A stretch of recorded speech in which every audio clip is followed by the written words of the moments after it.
B syndrome. Diagnostic principles. Etiology and pathology of painful obstruction patterns.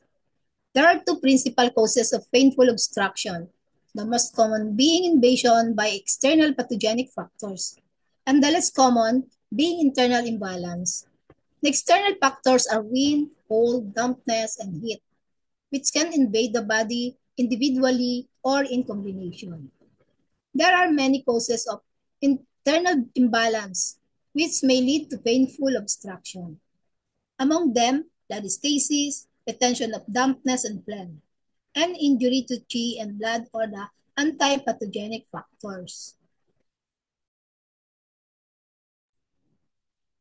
Irrespective of the precipitating cause, painful obstruction means pathological obstruction of the channels and collaterals or chi stagnation and blood stasis, all of which lead to pain. The channels are connected to the organs in an interior-exterior relationship. After a period of time, a problem affecting the channels may therefore affect the organs, chi and blood, and the pattern may thus change to a more complex form of painful obstruction.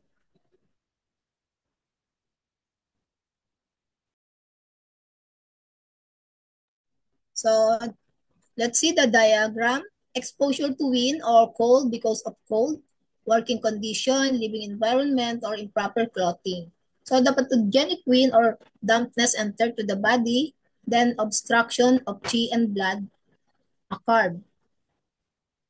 So if improper diet or there is stress, irregular lifestyle, the dampness, phlegm, stagnation of the body, of blood entering the body. So it can cause obstruction of chi and blood. Then congenital weak, constitution weakness after prolonged disease, resulting consumption of chi and blood. So poor circulation of chi and blood. So all of these resulting obstruction of channel and collaterals after a prolonged period affects the function of organs and sinews and bone. Thank you for your listening.